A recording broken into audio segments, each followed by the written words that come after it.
He got shot 3 times. Well, the officer who shot him had been charged with felony murder. Carries prison or a death penalty. He's also charged with 10 other offenses punishable by decades behind bars.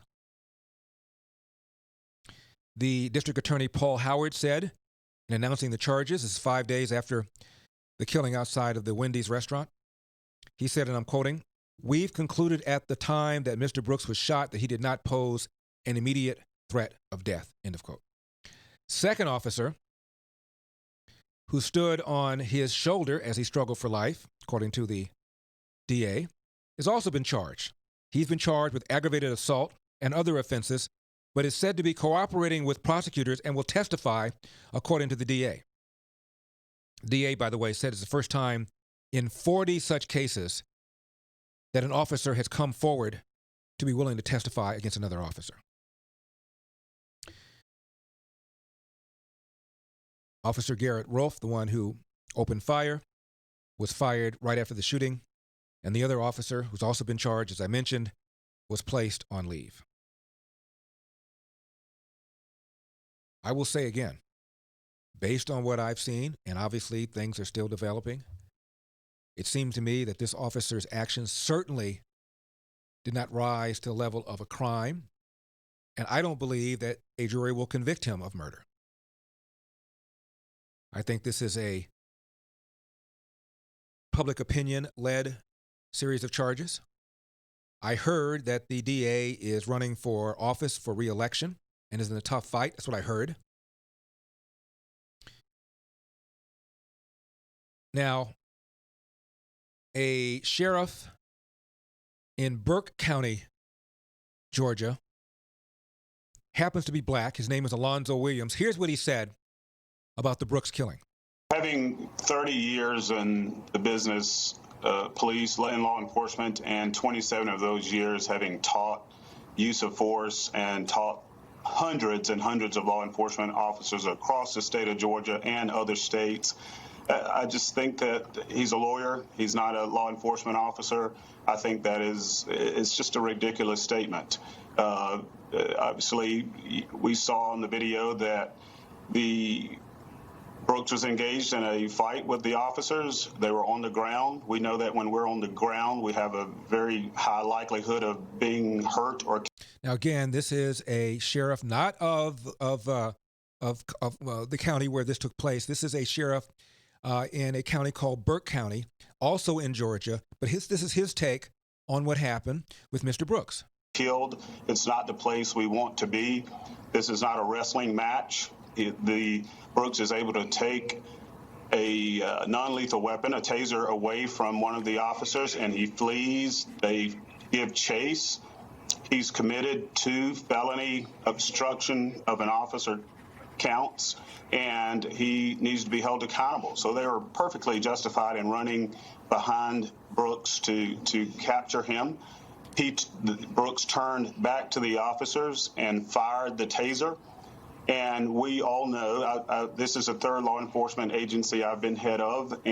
I should mention that Alonzo Williams, the sheriff of Burke County, happens to be black. And in every agency I've gone to, I've required every officer who carries a taser to be tased with it, so that you understand the incapacitation. 5 seconds, 1001, 1002, 1003, 1004, 1005. That's 5 whole seconds that if an officer is hit with that taser, that all of his muscles will be locked up and he'll have the inability to move and to respond. And yet he is still responsible for every weapon on his belt. So if that officer had been hit, he still has a firearm on his side, and the likelihood of him being stomped in the head or having his firearm taken and used against him was a probability. And so he did what he needed to do, and this was a completely justified shooting. So you think lethal force here was necessary?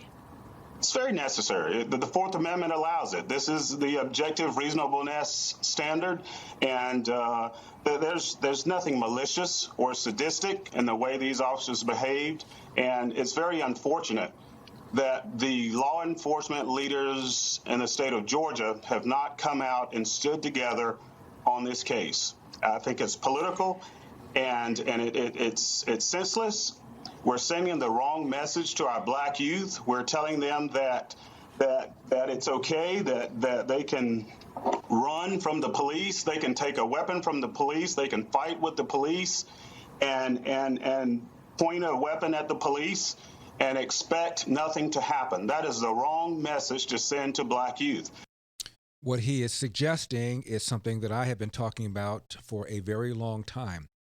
How about complying? How about complying?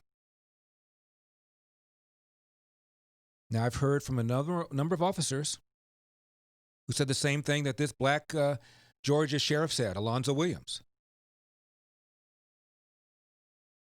The officer was attacked by the suspect, with whom he had almost a 40-minute conversation. Everything was cordial until then.